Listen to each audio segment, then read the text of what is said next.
পাকিস্তানের পারমাণবিক জুয়া মধ্যপ্রাচ্যে শুরু পরাশক্তির নতুন খেলা। পরমাণু সক্ষমতা অর্জনের সিদ্ধান্ত নিতে পারে। বিশ্বের ক্ষমতার রাজনীতির দাবা খেলা হঠাৎ একপাশে ঝুঁকে পড়েছে এবং প্যাঁচগুলো নতুন ও বিপজ্জনক অবস্থানে সরে যাচ্ছে। এই পরিবর্তন ভূমিকম্পের মতো। পাকিস্তান তার পরমাণুর ছাপা সৌদি আরব পর্যন্ত সম্প্রসারণের ইঙ্গিত দিয়েছে।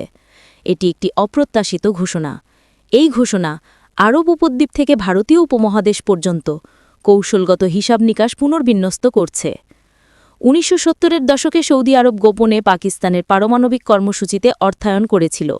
এটি ইরানি বিপ্লব ও আফগানিস্তানের সোভিয়েত আগ্রাসনের প্রতিক্রিয়ায় নেওয়া পদক্ষেপ ছিল। সেই নিরাপত্তা বিনিয়োগের ফল এখন ফলতে শুরু করেছে। এই হচ্ছে সেই ধ্রুপদী উদাহরণ, যেটাকে প্রয়াত হেনরি কিসিঞ্জার পারমাণবিক প্রসারের প্যারাডক্স বলেছিলেন।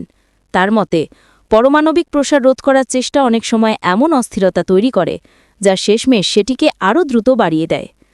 পাকিস্তানের ইতিহাস এটিকে একমাত্র দেশ বানিয়েছে যা সৌদি আরবকে শুধু আশ্বাস নয়, বাস্তব সাহায্যও দিতে সক্ষম। ইসলামাবাদের কাছে শুধু পরমাণু বোমা আছে তা নয়, এই কিউ খানের উত্তরাধিকারও আছে। এটি আমাদের স্মরণ করিয়ে দেয় যে কিভাবে একসময় পরমাণু জ্ঞান সীমান্ত পার হয়ে বিক্রি হতো। যদিও এখন পাকিস্তান দাবি করে পারমাণবিক কর্মসূচির ওপর দেশটির কঠোর নিয়ন্ত্রণ আছে, কিন্তু অর্থনৈতিক সমস্যা ও উপসাগরীয় দেশগুলোর বিনিয়োগের ওপর নির্ভরতার কারণে সৌদি আরব এমন একটি সুবিধা পাচ্ছে যেটা আগে ছিল না।